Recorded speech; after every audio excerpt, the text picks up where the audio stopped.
So if you find this sleep story helpful or interesting, then give it a thumbs up, leave any comments that you've got below, and if you aren't already, subscribe to the channel and click the bell icon so you can receive notifications of when future sleep stories go live. I have dozens and dozens of stories already on my channel that you can go and search. I also release new stories every single week, so I hope you enjoy this story.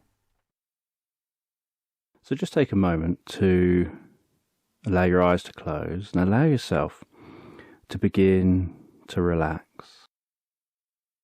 And as you begin to relax, I don't know whether you'll drift deeper to the sound of my voice or to the spaces between my words.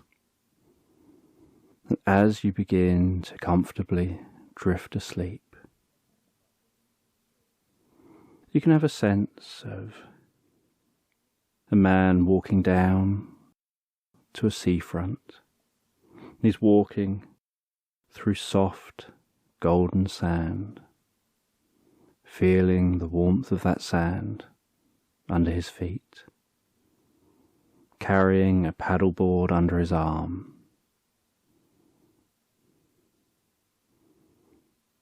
And he walks all the way down to the water's edge. You can feel the warmth of that sun beating down on his face, on his body. You can hear the sound of the sea gently rolling in to the shore.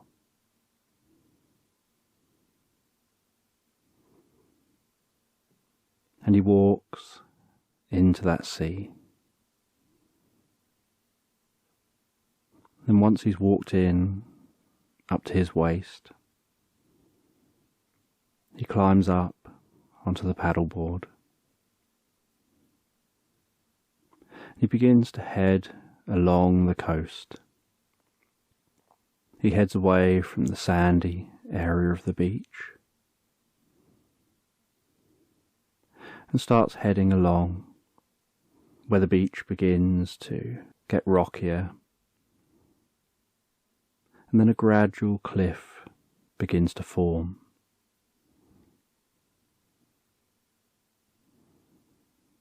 And as he keeps balance on the board, while the waves just gently roll in underneath him, and he can hear them as they land on the shore.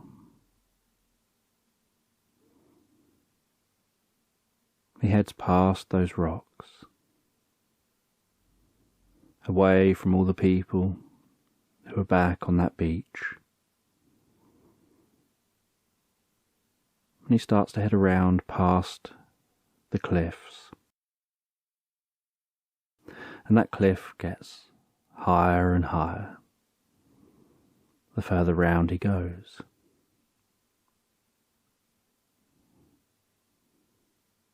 And after some time of paddling along in front of the cliffs, he can see a small sheltered bay, just a small area of sand. And the cliffs are steep either side of that small bay and steep all around the bay. He starts paddling towards that bay and lets the water take him in that last little bit to the shore. He heads up the sand.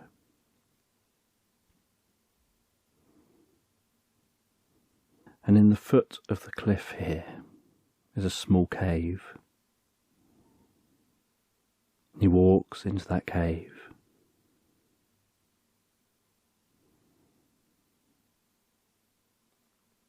He heads deeper and deeper into the cave. He can hear the sounds of the sea behind him, as the sound of the waves echoes down the cave and back up again.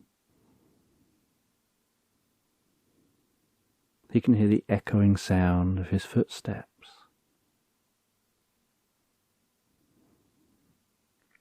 And deep in this cave he finds what he came here looking for. He discovers a chest.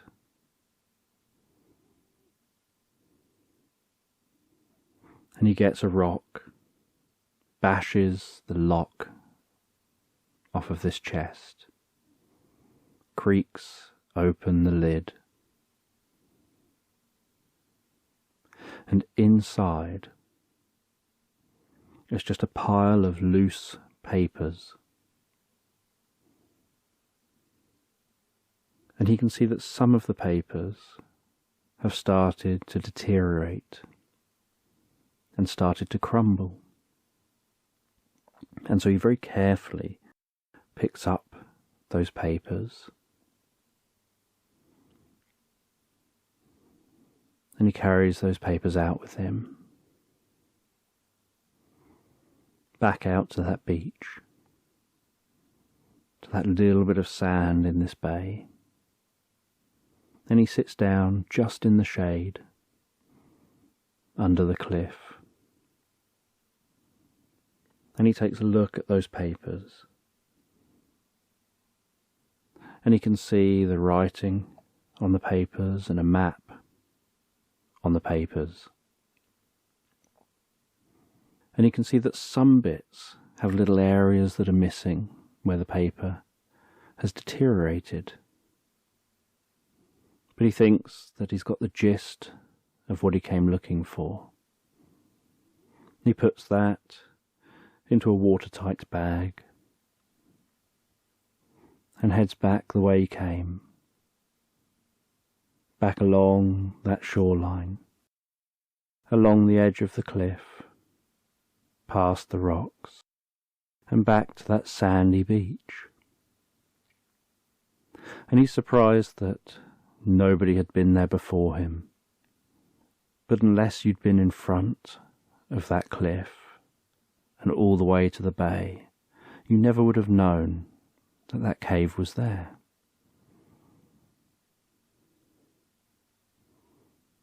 And he leaves the beach.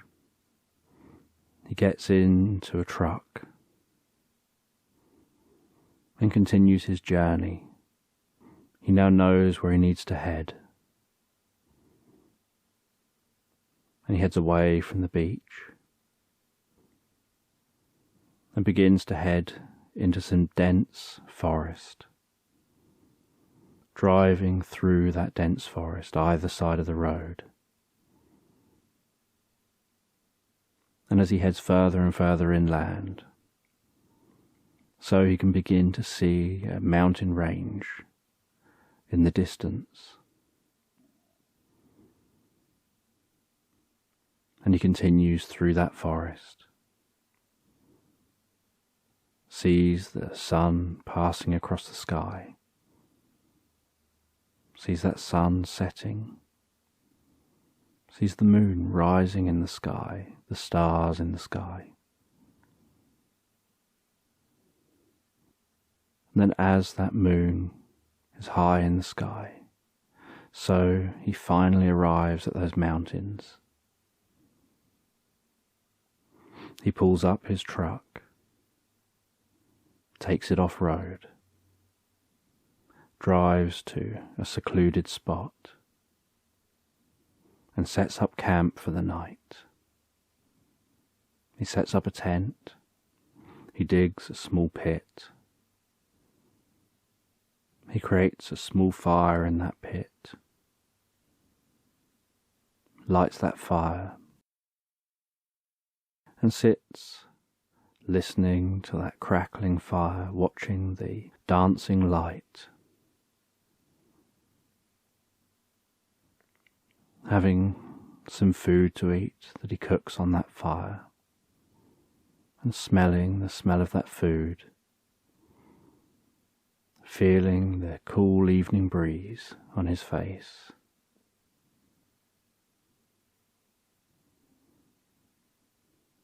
And as the fire burns down to embers, just occasionally popping and just glowing with a gentle orange glow, he settles back in the tent can hear the sound of the sides of the tent just waving gently in the breeze. The sounds of nature beyond the tent. The rustling sounds of the trees. The slight whistling as the wind passes around the mountains. As he feels a deep sense of calm and relaxation to those sounds of nature and drifts so peacefully and comfortably asleep. And as he wakes up the next morning, he packs everything away. He prepares himself for the climb up the mountain. He double checks his route, where he's aiming for, and then starts to ascend. And he finds the beginning of the journey easy. But then after a while, the temperature begins to drop. The wind begins to pick up. And then a little further, he finds himself walking on snow and encountering icy patches and crunching his way through that snow as he climbs higher and higher up the mountain, having to protect his eyes at times from the snow blowing in his face.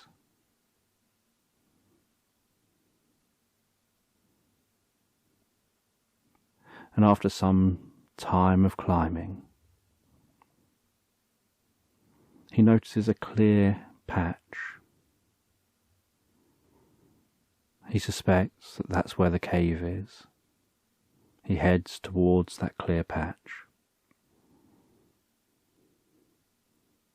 He sees a small cave entrance, walks into that cave, out of the wind, and the first thing he does is sits down inside that cave entrance, catches his breath.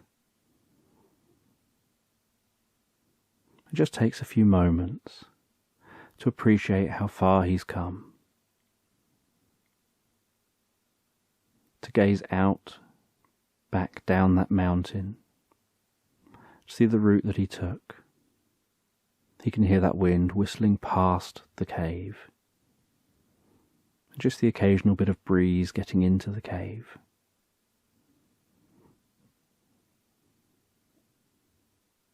And he gets his torch out, starts walking into the cave, footsteps echoing, the whistling sound of the wind. As that sound echoes from outside, down into the cave and then reverberates and heads back out again. And the deeper he walks into the cave, the deeper the sound of the wind is. Then he starts to hear the distant sound of dripping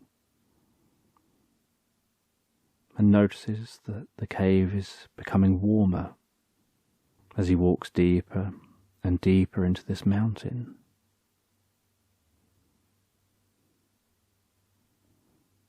And after a while, he feels that the cave where he is now seems to be a steady, comfortable temperature. And he wonders whether it's far enough away from the outside that the temperature just remains a constant, comfortable temperature here. And at this point, he finds that this cave opens up into a larger chamber. He shines his torch around the chamber. And the chamber looks like it was created by hand. And he wonders whether the entire cave was created by hand. And over on one wall, he sees some symbols. And so he heads over to that wall. He gets out those sheets of paper. He notices that some of these symbols match with what's on the wall. He takes a closer look at the symbols and realizes that each one looks like it might move, almost like a button. So he presses one of them, the first one listed on the paper. And he hears the sound of stone sliding on stone. He then goes and finds the second symbol that was on the paper. He pushes that symbol, and hears another sound in a different location of stone sliding on stone. He does the same with a third symbol and a fourth symbol. And he sees that the fifth symbol is on the ground and is on a large square. And he tries pushing it, and nothing happens.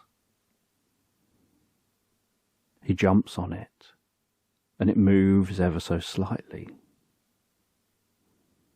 He realizes he's just not heavy enough to push down this stone. So he goes searching around the cavern and eventually finds a large boulder against a wall. And he struggles and pulls that boulder away from the wall. And then, leaning his back on the wall, he starts pushing the boulder with his feet until it's far enough away from the wall to be able to put his hands on the boulder and try and push it along the ground, pushing his foot against the wall for extra leverage.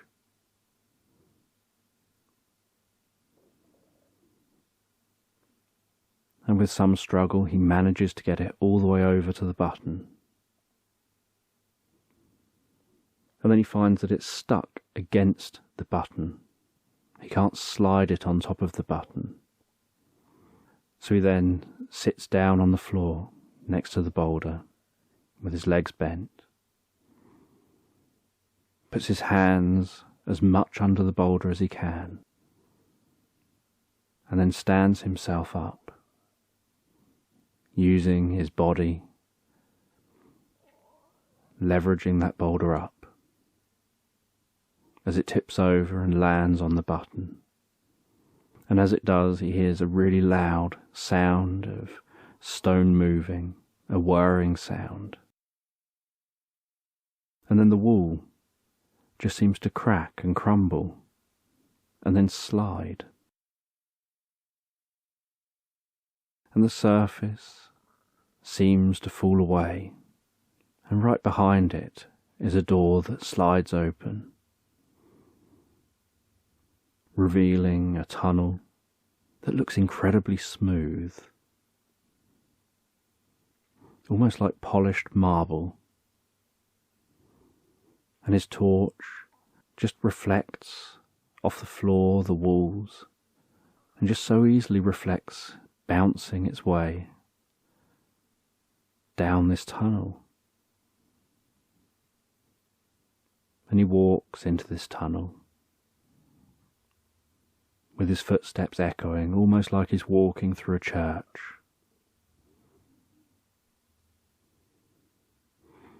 He's unsure where he's going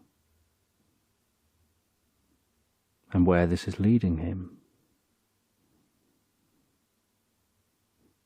He has this feeling like he obviously must be walking deeper and deeper into this mountain range. But he's now curious. Who had the technology to build this?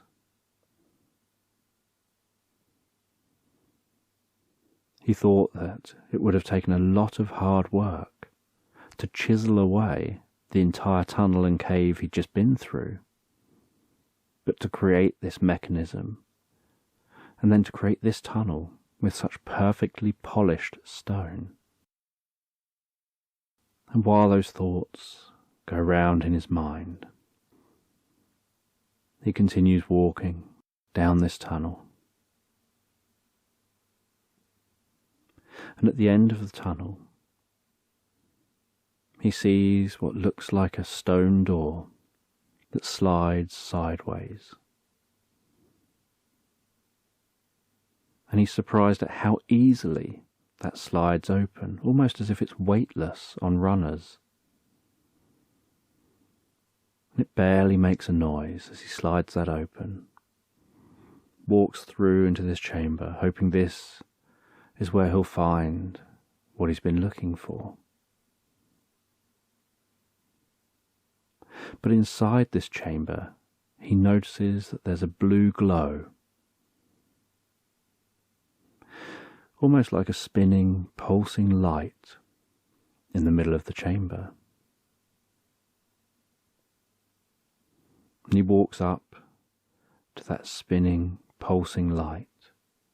He walks around it. And as he walks around it, he can't feel any temperature coming from it, but he has this sense that it almost looks like a blue star floating in the middle of this cavern. And it's obviously not as big as a star, but just how it looks, he's got that sense that it's almost like a blue star floating in this cavern, with that light radiating out, his shadow dancing on the walls as that blue light pulses and swirls. And while he walks around it, he takes a look at the ground beneath it, and he can see a slightly raised, circular plinth just beneath it.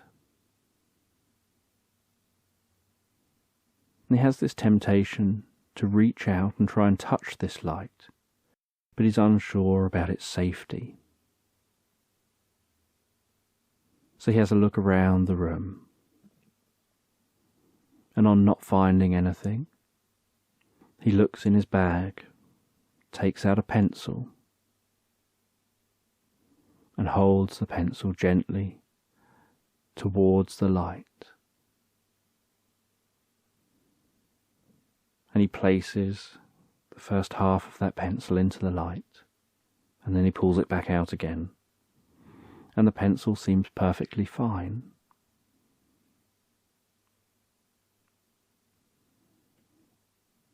And he wonders whether it's safe to put your hand into the light. So he tries that pencil again. He moves to other parts of this light, testing in different places, and the pencil keeps seeming fine. And he notices that on the plinth there seems to be some symbols. And he's curious what they mean. He can see one that to him almost looks like a snowflake. He can see another symbol that almost looks like a representation of a star. Another symbol looks like a planet with rings around it. And he takes a look at these different symbols, and he can't work out what they mean. And then while standing in front of that snowflake, he reaches out with his hand into the light, and he very carefully puts the tips of his fingers into the light, and then allows the rest of his hand to follow. And it doesn't feel like anything. And so he carries on putting his hand through, and as his whole arm starts entering the light, So he notices that his hand's feeling a little bit cold. But other than that, it seems perfectly fine.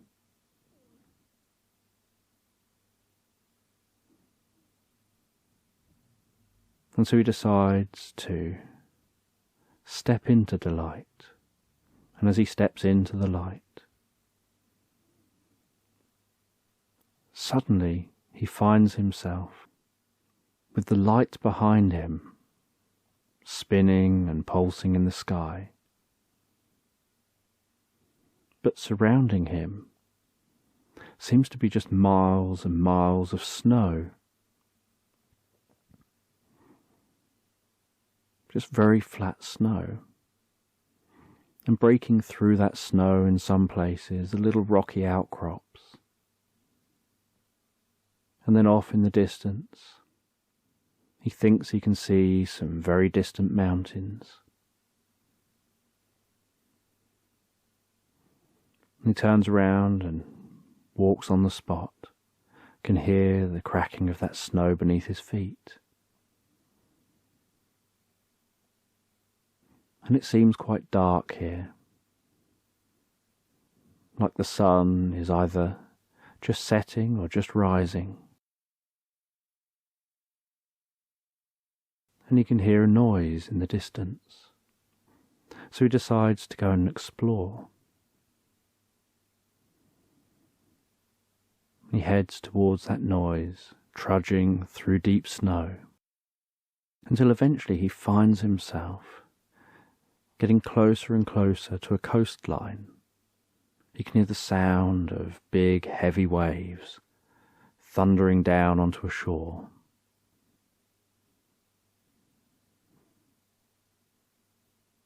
And then he hears the sounds of birds. And he finds himself looking down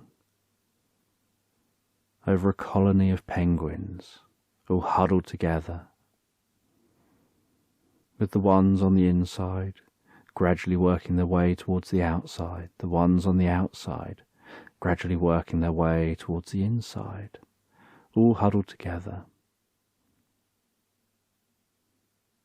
And occasionally some would head down to the water, and others would be heading back from the water. And he headed back towards that floating ball of light. And before passing through it, he tried to take a moment to think about what might be going on, where this might be. He could see that here, as he dug with his foot just a little bit into the snow, there was a plinth just like the one in the cave, back in that chamber. And he could see that where his footsteps were, where he came out, the symbol there resembled a mountain.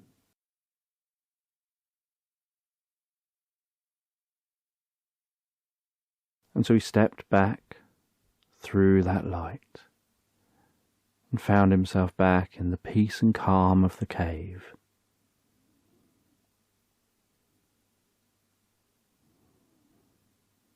And he wondered whether the different symbols meant that you would end up in different places. So he walked around to one of the other symbols. And the symbol looked like water.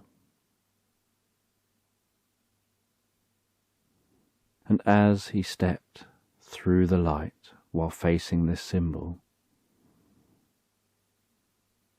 he found himself splashing down into some warm water.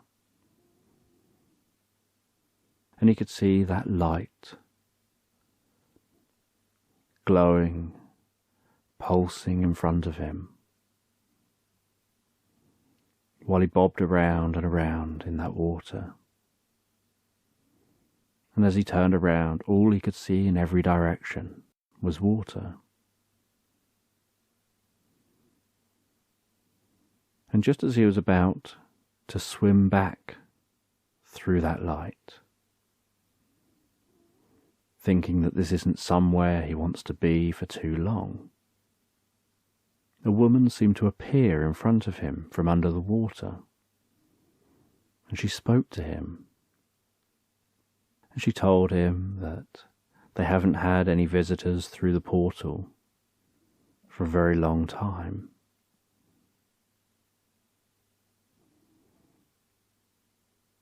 And she explained that she can take him somewhere where she can better tell him what's going on, maybe fill him in on some information. She said, but to go there, you're going to have to trust me. She said she needs to touch him on the shoulder, and he needs to close his eyes and count down from 10. And as he does, some changes will happen. And so she touched him on the arm, and while her hand is resting just on the top of his shoulder, he starts to count down from 10, 9, 8, and as he counts, he notices his breathing deepening, his exhales lengthening. He begins to notice the sounds seeming to fade away into the background. 7, 6, 5, 4. He has this sense almost like the waves are slowing down and everything's becoming more still. 3, 2, 1. And as he opens his eyes, he finds that he's underwater, and that this woman seems to have a tail and seems to rapidly be swimming him down deeper and deeper under the water. And he realizes that he seems to be breathing perfectly fine. He's making all the motions for breathing, despite being underwater. And the mermaid's still holding his shoulder. And he's surprised that he didn't notice himself go from the surface to being underwater. But he just assumed that he was perhaps becoming more absorbed in the moment because of breathing calmly and counting down. And then he saw a glow begin to come into view in the distance, in the darkness of being underwater. And as he got closer and closer, he discovered that it looked like a giant emerald palace. And they arrived at that emerald palace, and he could see what looked like an entrance into the palace. And it was just slightly hazy, almost like there was a very fine film of bubbles over that entrance.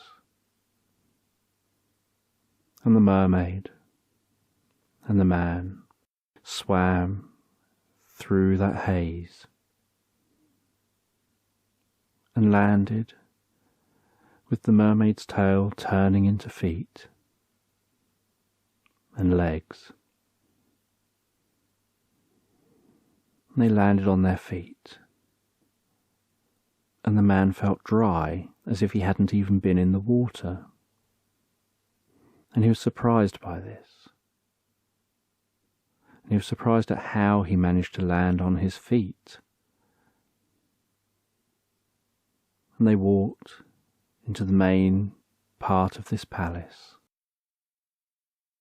And while walking, the mermaid explained that they have an area where the pressure is the same as the water pressure, but it's a dry area, and that pressure surrounds you in that area. So although it's dry, it's almost like dense air. It's almost as dense as the water,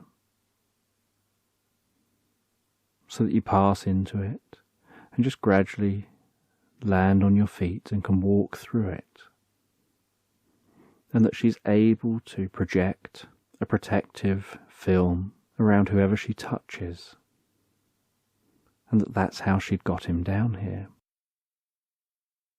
And she walks him through this palace into a library. And in this library, he just sees vast numbers of books, scrolls, and many other items. And she walks over to one of the scrolls, takes that scroll. They go and sit down. And she explains to him that this is a water world, and that these portals were left on different worlds by an ancient alien civilization, and that alien civilization is still around. They continue to explore the galaxy, but they leave portals between key locations. Some of those locations are other locations on the planet the portal is on, for fast travel to those key locations on the planet.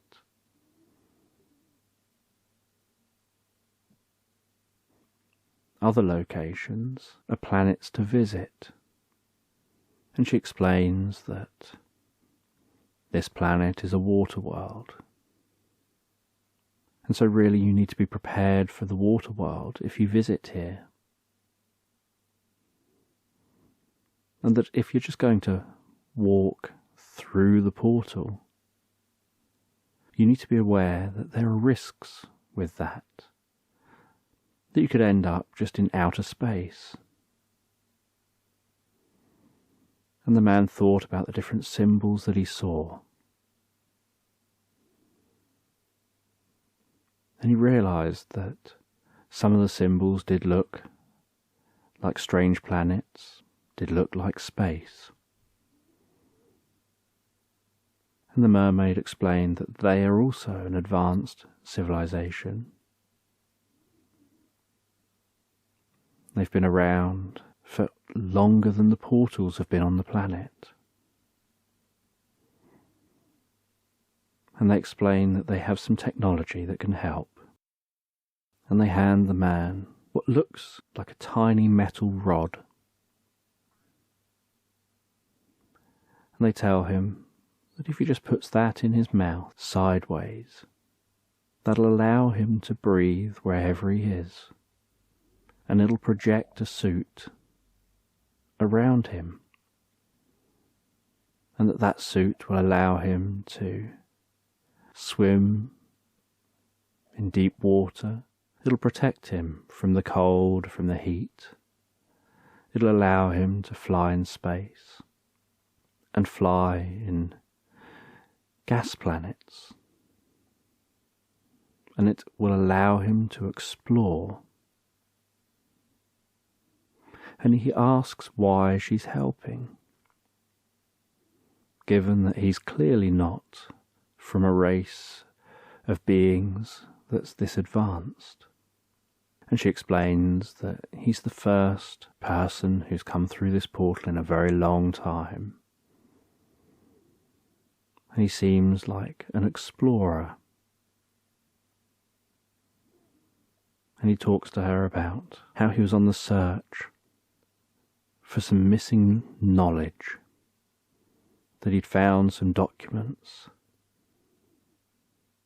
and they led him to the portal, and now he thinks he knows what it is that he was searching for, that the portals were the source of the knowledge he was looking for. And he heads back with that mermaid all the way back to the portal. He passes through that portal from the same direction as he came out. He finds himself back in that cave. He tries out that little device, puts it in his mouth. He feels a slight tingling, as if a little bit of electricity has passed through his mouth from it. And he looks at his hands, and he can see a very slight shimmer across his hands. And he walks around this portal, looking at the symbols. And he sees a symbol for a tree. And he steps through the portal. And as soon as he arrives through the portal, he can hear the sound of a dense forest, birds, other animals, rustling leaves. But he notices that this forest is very different from forests on Earth. He instantly knows that this isn't on Earth. He sees that there seems to be little communities, tiny little houses around the base of some of the trees. And he sees little, what he would call pixies, roaming around the base of those trees, interacting, going about their lives. As he looks up, he notices sparkling light flash in front of him, darting through the trees. A slight buzzing, flapping wing sound. And then notices that these are fairies, as they stop momentarily and check him out, and then carry on with their business. And next to one of the trees, he can see a ladder. It seems to be a rope ladder going high up in the tree. So he decides to follow that ladder. He climbs that ladder high up in the tree. He's surprised at how high these trees go while remaining very wide and seeming not to sway. And up in the tree, he's surprised to find there's an entire community here of small squirrel-sized teddy bear-looking creatures that seem so fluffy and so soft and seem to have large eyes. And the canopy of the trees so dense that very little light is getting to this area. And all those small little squirrel-sized teddy bears just seem to be going about their business. You can see some hanging around what almost looks like a little pub up here among all these places that they live. You can see some drinking. You can hear a slight squeaky sound like laughter. And they seem to be largely ignoring him. And so he just slowly, carefully walks around exploring what's almost like a town up in the trees. And although this isn't built for someone of his size, it seems to be built so well it can easily hold his weight. And eventually, a very tiny, almost the size of a little mouse, inquisitive teddy bear comes over to him starts walking over to him very slowly at first and tentatively. And then when noticing that he's not a threat, it speeds up and comes straight at him, climbs up onto his foot, and starts pulling its way up his trouser leg. And he reaches down and he picks it up with his hand, and it stood on his hand while he holds his hand up in front of him, and he's looking down at that little teddy bear in his hand. And he can hear a squeaky voice sounding like it's trying to talk to him, and he doesn't understand what it's saying, so he just smiles back. And then it climbs along his arm. It hangs on to the underside of his shirt, climbing up towards his armpit and down his body again. And then it pulls on his trouser leg and starts moving forward as if to say, "Come this way." And he follows that tiny little teddy bear. And the teddy bear takes him to what seems to be almost like a main hub of buildings up here. And that little teddy bear runs up to other teddy bears. He sits himself down so that he's a better height compared to them. And one of them comes over with what looks a bit like a didgeridoo. And they start talking with their mouth over one end of it. And out the other end, he can hear a language that he understands, almost as if somehow this translated what they were saying. And he talks back, and he can hear a squeaky, strange language coming out of the other end. And they begin to have a dialogue. And then they invite him to stay for something to eat. They've not had anyone come through this portal for a very long time.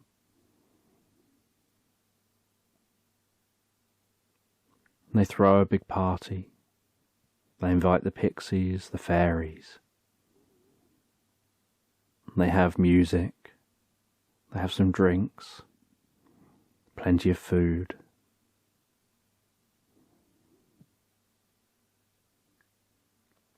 And he enjoys this unusual moment where all these animals, all these creatures and the different animals that live around here all seem to be highly intelligent and all seem to be getting on with each other. And eventually, at the end of what felt like a long time of being there, he headed back to that portal. But as he headed back, one of the fairies flew over to him.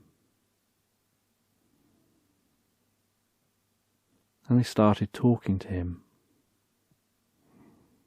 And he was stood by the portal. And he was surprised that without any technology, this fairy seemed to be able to communicate. And the fairy explained that they're magic, and so they can just communicate. And that they can understand all beings. They explained that they needed his help.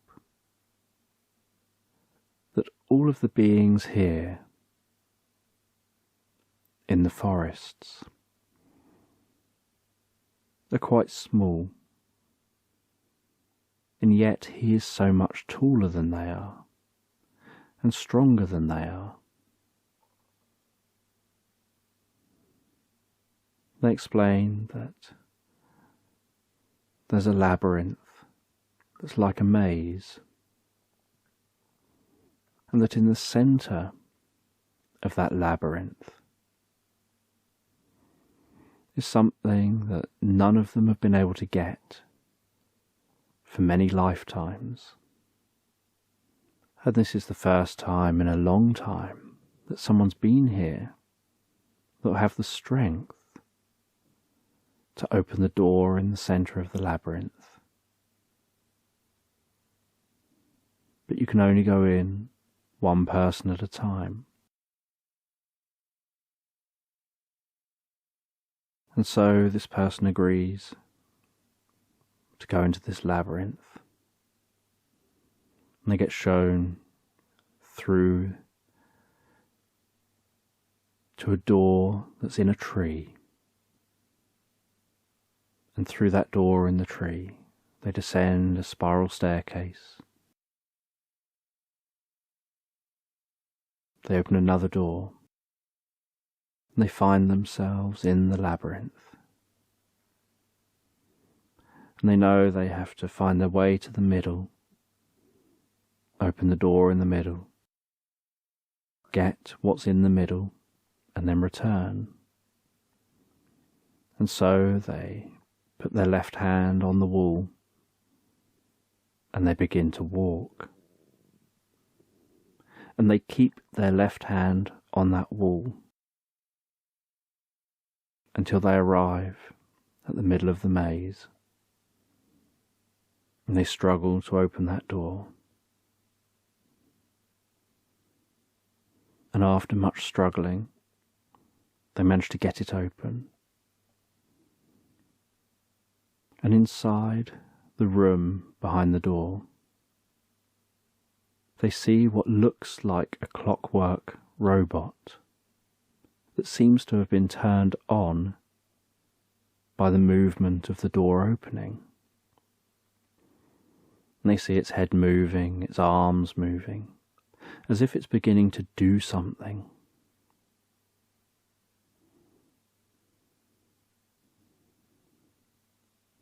Then they notice that in one arm it seems to have a long sword, and its arm is moving very slowly.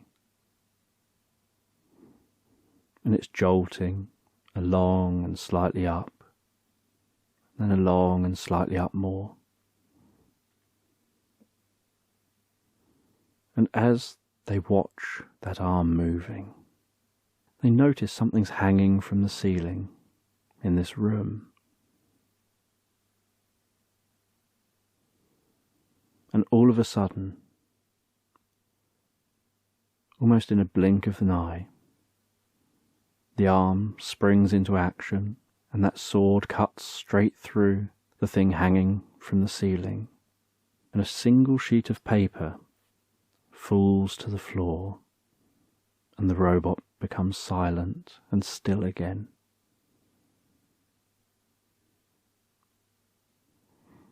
And they pick up that sheet of paper, and they don't understand what's written on the paper, but they take that with them. They find their way out the same way that they found their way in, by putting a hand on the wall and just keeping their hand on the wall until they find the exit. And then they climb up that spiral staircase. They leave that tree, and they go to the fairy, and they explain that there just seemed to be this sheet of paper with some writing on it. And they couldn't understand what's so special about that, and why it would be so needed. And the fairy read the words that were on that sheet of paper. And as they did, the ground began to sparkle, and the sparkling spread out, and as far as the man could see in all directions through the trees, sparkles were rising, filling the forest.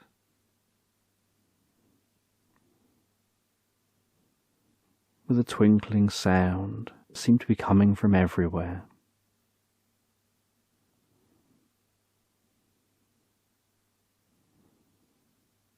And the man wondered what was going on. And the fairy explained that this is paradise, that the whole land isn't exactly as you saw it. There was more to it in the past. And then as the lights, those sparkles begin to fade, the man notices that there are some areas of clearings with lakes, with meadows,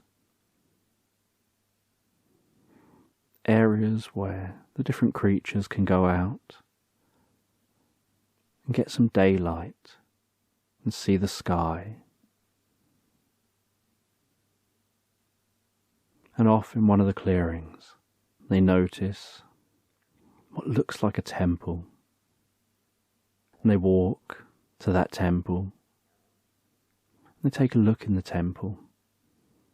And the fairy explains that a human had come here before, a very, very long time ago. Back when this used to be paradise. And they used to use that temple as a way of teaching themselves to connect with the universe, teaching themselves to be able to get their frequencies the same as the frequencies of nature, where they could become one with the world around them. And after they'd learned that from an incredibly long time of just sitting in that temple, they left through the portal and never returned. And the man noticed that this temple looked familiar, that they'd recognized temples similar to this on Earth,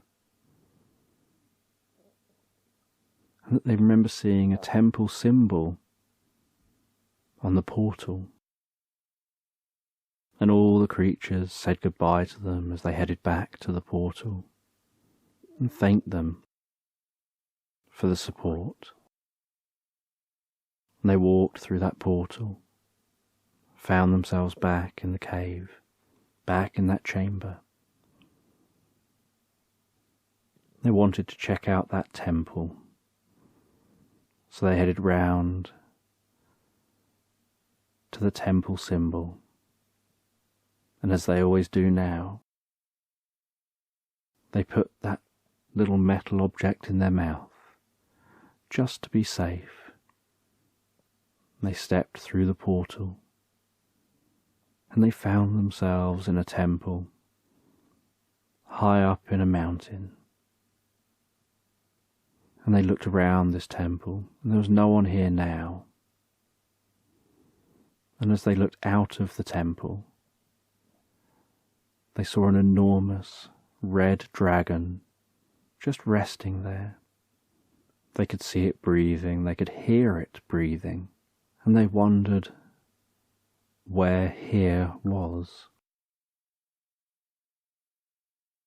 And they saw the dragon's eye open as it became aware of them. And then the dragon rose its head up, turned to fully face the man, and looked straight at him inside the temple,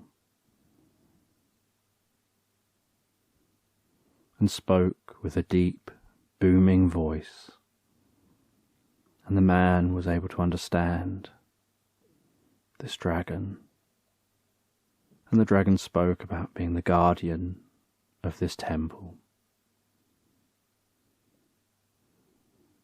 and asked the man some questions to find out the man's intentions. The man explained he wanted to learn more about this temple, about who was here, and what the person that was here had learned. And the dragon rested its head back down, as if to say carry on, as if to show trust.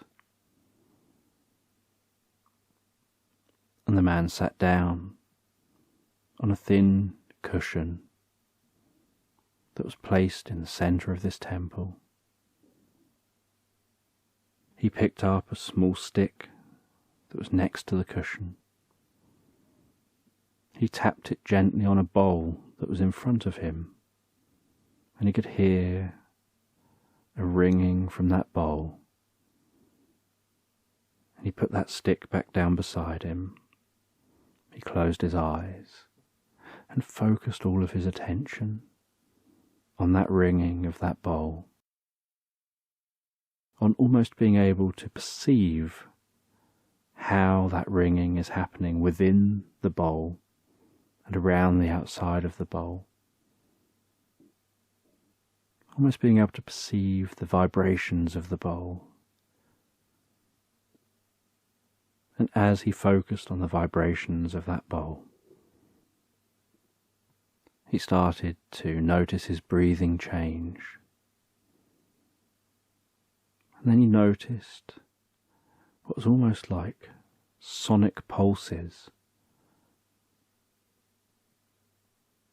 beaming up from the bowl in front of him that increased in speed until, with his eyes closed, he had this feeling that in front of him was a pillar of sound, a pillar of vibration, almost like a laser beam, but with sound instead of light. That increased and increased until he couldn't distinguish one pulse from the next, almost like a continuous beam at such a high frequency. And as he continued to focus on the bowl, he almost felt his consciousness be drawn into that bowl and then beamed up out of the bowl, following that beam of sound, and then seeming to almost join the frequency of the universe, where he suddenly felt this connection. He suddenly lost awareness of his body and seemed to almost be just a mind floating in space, a mind that was timeless, that was connected to everything while not connected to anything, that was almost just like an observer remaining non-attached, like a juggler not focusing on any one ball, or someone multitasking and not focusing on any one task, or even walking and not focusing on the walking, just having an awareness of the moment. And as he held that and began to learn how to hold that, he then started learning to gently direct it, to gently direct his awareness to consciousnesses anywhere in the universe. And while doing this, he suddenly got a smell of lavender. And with that smell of lavender, he heard a voice that seemed to be coming from within his mind.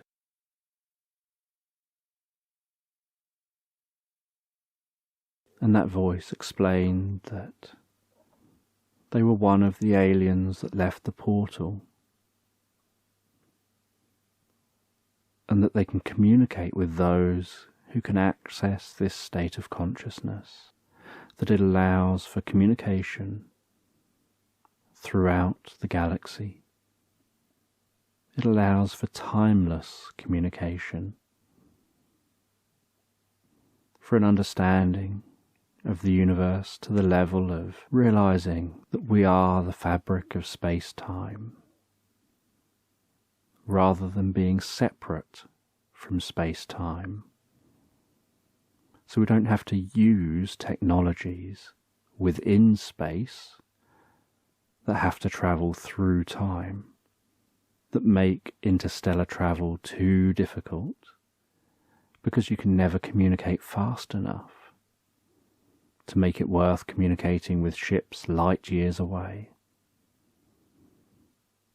Before you can spread into the universe, a species needs to learn to raise their consciousness, and it's only with this higher consciousness, it's only with this ability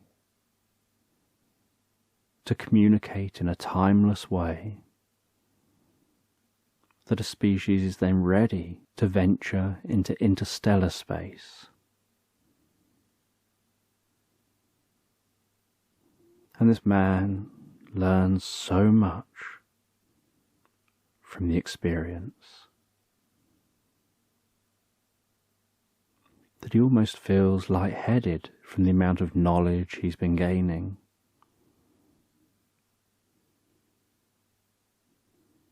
And as he meditates there, so the sun, this planet's going around, sets, the stars rise. And after many hours of meditating, he feels ready and aware of a sense of control over his abilities to leave this place back through that portal.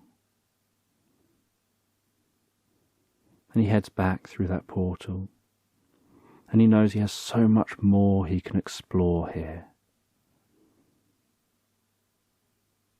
But he realizes he's been here for such a long time already that he decides to leave this location.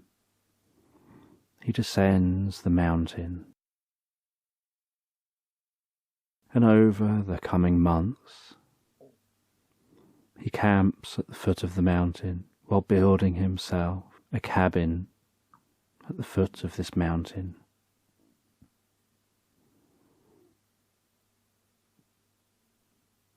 With the idea of learning more, of exploring more through those portals, and gaining more knowledge. And while learning all this knowledge, he looks at how he can simplify that knowledge by writing it down and looking at different ways to explain things.